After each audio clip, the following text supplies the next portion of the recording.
High court દ્વારા મને અને મારી સાથે 4 ખેડૂતોને જેલમાંથી મુક્તિ મળી છે.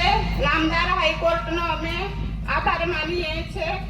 અને ધારાસભ્ય ચૈતર વસાવા વન વિભાગના કેસમાં અમને સજા કરવામાં આવી હતી.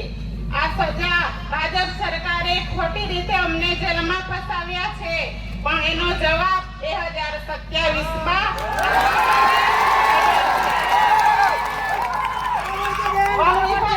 ખેડૂતોનો પાક કાપી નાખવામાં આવ્યો છે.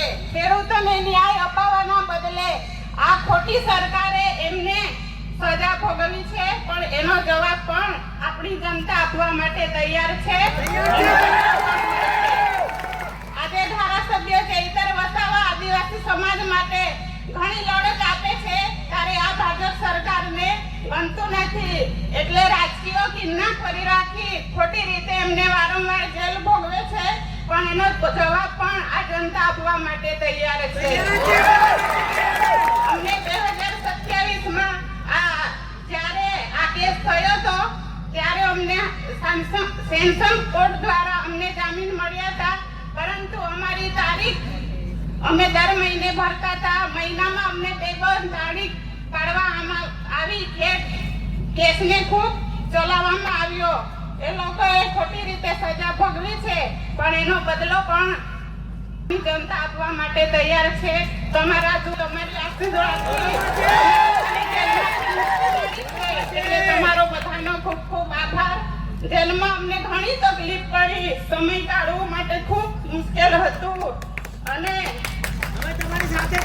અમને ખૂબ તકલીફ પડતી હતી, પરંતુ તમારા આશીર્વાદથી અમે બહાર આવ્યા છે. તમારો બધાનો ખૂબ ખૂબ આભાર. જેલમાં અમને ધારાસભ્યને દર શનિવારે પતિ પત્નીની મુલાકાત કરવામાં આવતી હતી. તમારા બધાને સાહેબની તબિયત પણ સારી છે. તમને બધાને સમાચાર આપ્યા છે. બધાને મારી યાદ આપજો અને ટૂંક સમયમાં અઠવાડિયામાં ચૈતર વસાવાને પણ જામીન મળશે. નામદાર હાઈકોર્ટનો અમે આભાર માનીએ છીએ. ન્યાય પ્રણાલિકા પર પૂરો ભરોસો છે. આપણને ન્યાય ચોક્કસ મળશે. સત્ય પરેશાન થઈ શકે છે, પરંતુ પરાજિત થઈ નહીં. સત્યનો હંમેશા વિજય થયો છે. તમે બધા મોટી સંખ્યામાં આવ્યા, અમને સમર્થન આપ્યું, એ બદલ તમામનો આભાર. જય આદિવાસી, જય જોહાર.